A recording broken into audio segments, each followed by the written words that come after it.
Hey, where'd that go? Where'd it go? What's that? Well, as I wondered what was going on, my husband got demoted because he seemed to be making more mistakes at work. He has never been a hard worker, so he didn't seem too shocked by the demotion. But he kept forgetting things more and more, so we went to the hospital just to make sure. I suspected that it might be depression, but I was told that the disease was, in fact, juvenile Alzheimer's. To put it simply, it was dementia. I've heard that even young people can develop the disease these days, but I couldn't hide my shock that my husband had it. My name is Katie Smith. 5 years has passed since then, and I am now 50 years old, and my husband is 54. We were not blessed with children, and I continue to work. My parents have already passed away, but my husband's parents are still alive and well, and they live in the countryside, a short distance from where we live.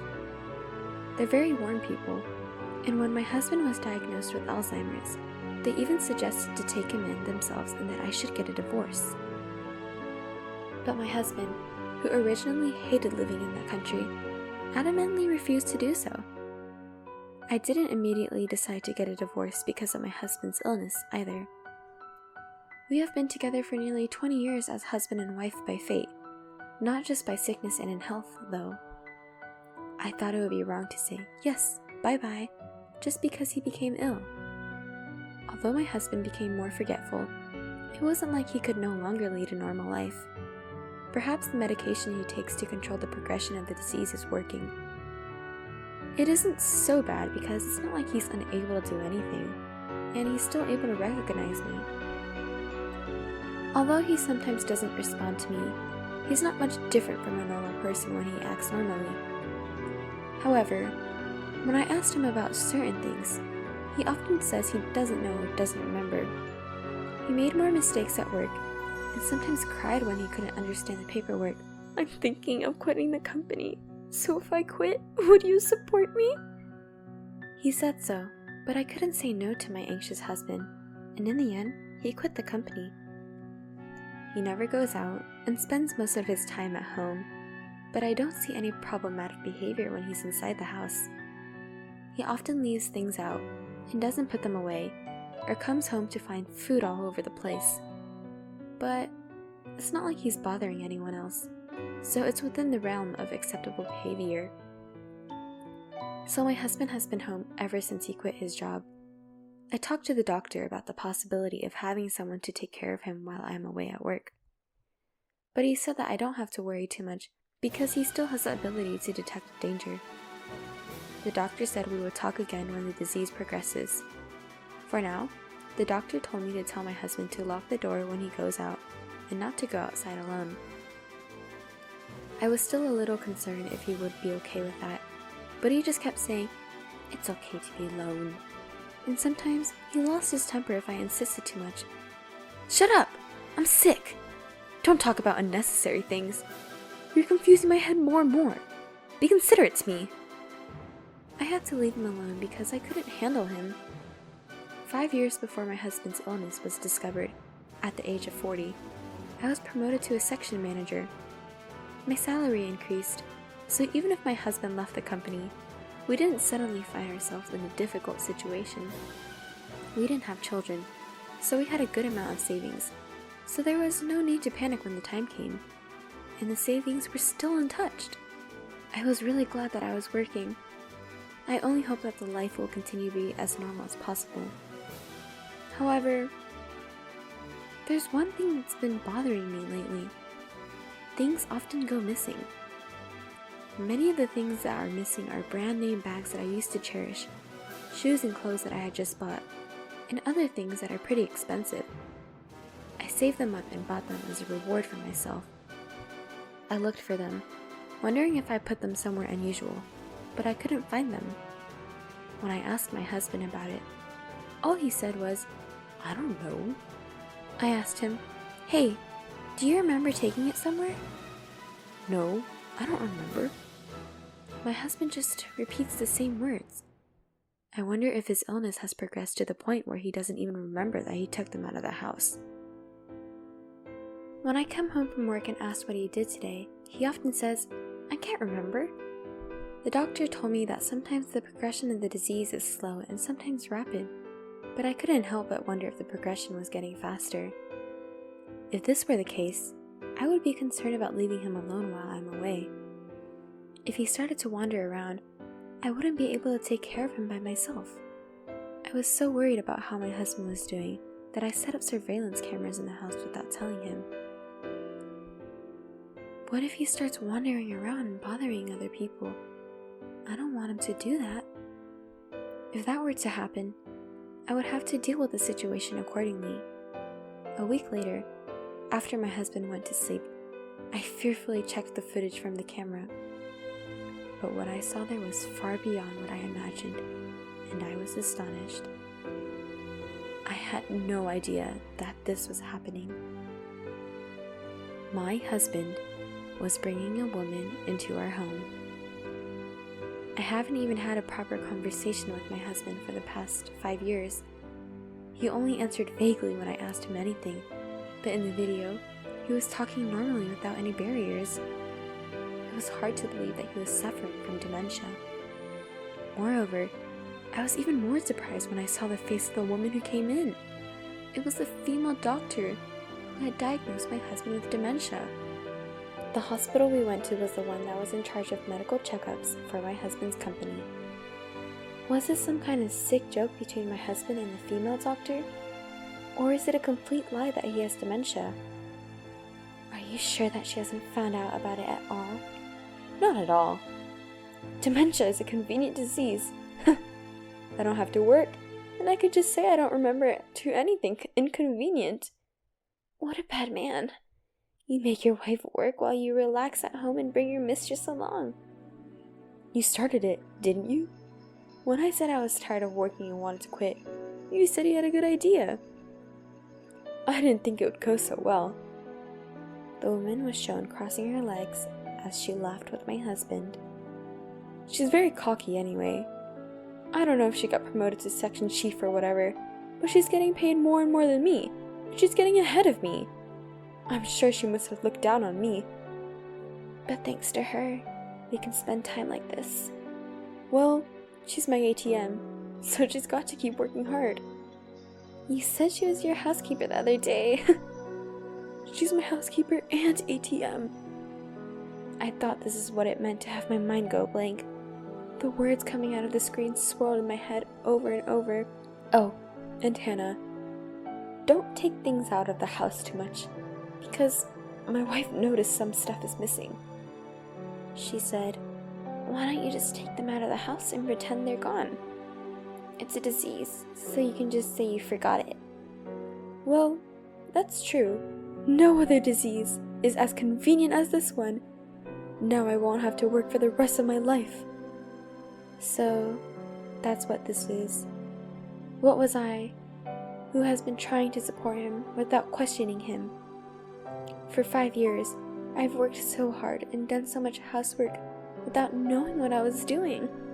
I felt like an idiot and felt as if my power has been drained from my entire body. For some reason, I suddenly burst into laughter. I thought I might have gone crazy. That's how angry, sad, frustrated, and despairing I felt. The despair didn't end there. I checked my bank book to see if it was possible, and found that my balance was 0. All deposits I've saved since we got married were taken out. I felt so lost. I thought it was the end of the world. I couldn't feel any emotion. When dawn broke, my husband woke up with a nonchalant look on his face, and as soon as I saw him, I felt a rage welling up inside my emotionless soul. "Where's breakfast?" I felt like grabbing my husband by the chest and cursing him with all my power, but I resisted the urge. My husband still didn't know that I knew the truth. I couldn't stop myself from just confronting him with the truth and making him apologize right here and now. However, I had no idea what to do, but I knew that even if I got angry at him, he would just smile at me and say, "You found out, didn't you?" "What are you planning to do today?" "What is it? You never ask me that." "I'm just wondering what you do at home every day." "I really want to work like you do, but I'm sick, so I just give everyone around me some trouble. I envy you for being able to work." I wondered how he could say such things so blatantly. Of course, since it is a clear fact that he cheated on me, I can use it as a reason to file for alimony and divorce. But when I thought about the past 5 years, I was so frustrated and I burst into tears. I feel that people who can do such things with impunity would normally say, "I'm just kidding." Then, they will try their best to make excuses by putting up some unexplainable logic. A few days passed as I figured out what I should do. Just looking at my husband's face made me want to throw up, but I endured it patiently. The camera remained attached. My husband thought I knew nothing about it, so he continued to bring the doctor in when I was out of town. I said, "Hey, did anyone come in today? I thought I smelled someone else." He said, "Well, I might have came, but I don't remember. Maybe it was a salesman." "So, how are you feeling? You've been looking better lately. Are you on the mend treatment?" I don't think so. I think I've become more forgetful lately. The doctor said that once you have the disease, you can slow down the progression, but you can't cure it." That's right. That doctor was a beautiful woman, wasn't she?" "Was she? I can't remember her face." In a way, I was impressed that he could continue to act like this for so long. I couldn't just shut up and sit, so I visited my parents-in-law with the recorded video in my hand without telling my husband. They're always so kind and considerate to me, but they're my husband's parents. It was a lie if I said I didn't worry at all. No matter how bad he might be, he's their son, and they could take my husband's side rather than mine. They might say that my husband cheats on me because I, his wife, am not good enough. Some might say that I was an unfit wife for not understanding my husband's reluctance to go to work, even after telling such a lie. I had no one else to talk to. I was thinking, if both of them blamed me, I would just give up, shut up, and get a divorce. "Mr. and Mrs. Smith, I'm sorry to call you out of the blue, but I wanted to talk to you about something." "What's wrong? You look so worn out. What happened?" "Ma'am, Anyway, come on up. Are you hungry? I'll make you something hot to eat." My mother-in-law's words almost made me cry. I didn't need to worry at all. My parents-in-law, who saw the video of the affair between my husband and the female doctor, got down on their knees and apologized to me on the spot. "Stupid son, I'm so sorry." "Katie, I am so sorry." Instead of blaming me, they were crying and holding my hands, which made me cry too. It was as if all the tension that built up in me for so long was suddenly gone. But that didn't make my anger at my husband disappear. But I was happy from the bottom of my heart to know that I had someone on my side. There was one more thing that made me happy. To my surprise, I received an offer of promotion to a department head position. I was more than happy to know that there was a place where I would be recognized if I worked hard. I was reassured that there was a place for me, too. "Hey, Katie! Katie! Are you listening to me?" "What? Oh, I'm sorry. I was a little spaced out. I was thinking about how I could punish my husband, and I got a little carried away." "It's not funny if you and your husband are both demented." His words made me think of something. "I wondered if you would take care of me if I became demented." "Screw you! I've got my hands full with me myself. There's no way I can take care of you." When I said this, my husband looked at me with wide eyes.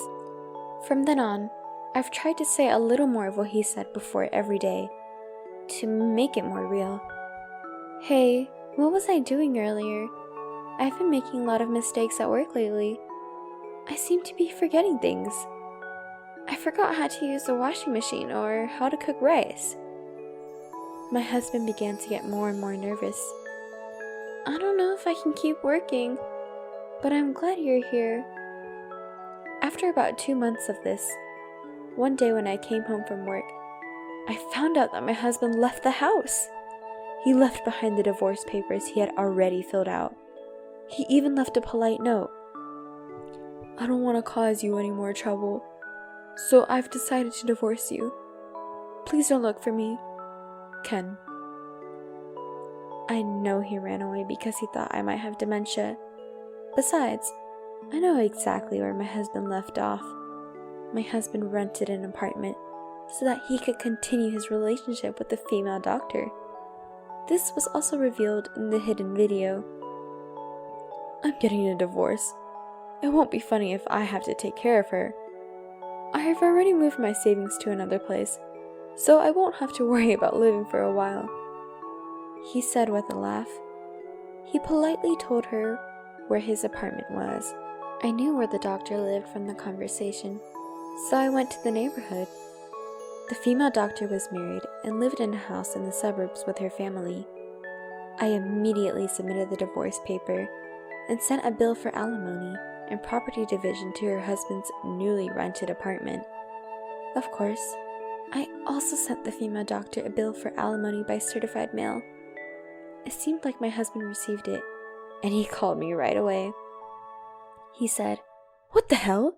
What's this? What's this about alimony?" Of course it's alimony for cheating on me. What? Oh, yeah. I sent it to that lady doctor too. I'm sure her husband must have found out about it by now, and they're having a hard time. In addition to the one I sent to the woman doctor, I also sent the video taken by the hidden camera to my husband. I thought her husband had a right to know. Oh, you? How did you know that? I was surprised too. I can't believe it was all a lie. I thought you were going crazy. Oh, you know, I was just trying to imitate you. You're so easy to fool, aren't you? You... My husband shut his eyes to what he did and started yelling at me. He said to me, I'm cheating, dirty. Do you think you have a right to be angry with me after pretending to have dementia for 5 years and living off my earnings? And you even brought a woman into the house. Do you think you're allowed to do that?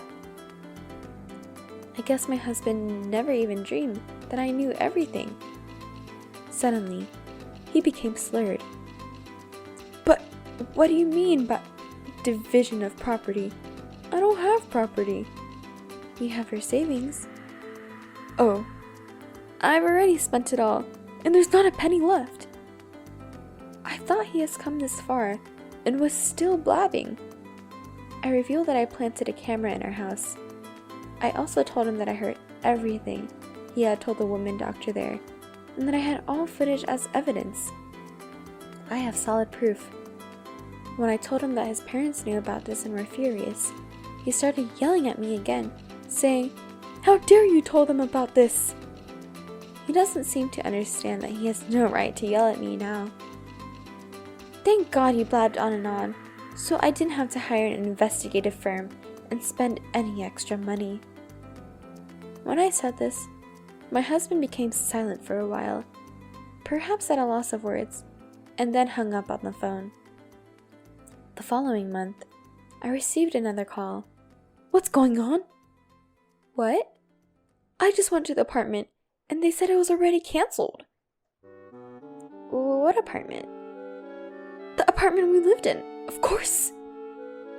I thought to myself, he was the one who left the divorce papers, so I didn't expect him to come back. When I told him that I canceled the lease immediately after my husband left, he started to get angry, asking me why I did without telling him. I was told that my husband, who was unemployed, couldn't be the tenant of the apartment, so when he quit his job, I'd changed the name of the apartment to mine. So it was up to me to decide when to terminate the lease and where to move. I bought a condo. I live there now. You bought it? With the alimony I got from you and your lover, and the savings I got back. It's a small apartment, but it's my castle. Really? I'm going there then. I wonder what kind of people would have such idea. You have a girlfriend, don't you? I already broke up with her. Her husband found out she was cheating on him and divorced her. She was pointed the finger in the hospital, made a diagnostic error, got sued by a patient. Her husband and you are both suing her for alimony, and now she's in debt. Oh, really? So, I decided to start over with you. Then the alimony will be cancelled, and I can get the money back, right? I can't deal with this man anymore. Does he really think I accept his offer? He even started saying that he and I should get back together, and that the alimony being claimed by her husband should be returned to me. I feel like saying, "Are you out of your mind? You a fool! Why should I pay? We're divorced. I don't ever want to see your face ever again. There's no way in hell I'm getting back together with you." I said so and hung up on the phone, and I blocked all incoming calls from him. Apparently, my ex-husband then went to visit his parents. At that time, my ex-husband didn't know that his parents had actually sold their house and moved into an apartment for the elderly. They told me that he was surprised when he went to their house and saw that it was for sale, and he contacted them. Since we had a lawyer intervene to collect the money for the division of property and alimony, there would be almost no money left in his pocket. My ex-husband was unable to find a new job and was evicted because he could no longer pay the rent on the apartment. He had nowhere to go, so he must have asked his parents for help. They must have anticipated this and decided to move out. If he came back, they might not be able to kick him out. They told me if that happened, they would be sorry for me. I heard that he's now living as a live-in worker at a factory somewhere, but he's so lazy that he can't work as much, and he gets yelled at and beaten up by employees much younger than him every day. It seemed he has contacted his parents several times for assistance, but they have brushed him off. A few months have passed since the divorce, and I still keep in touch with them. They're always concerned about me and are like my real parents to me. I want to continue to be close to them, and if something happens to them, I will be sure to take care of them. I've been promoted to department manager, and my salary has increased. I intend to keep working hard.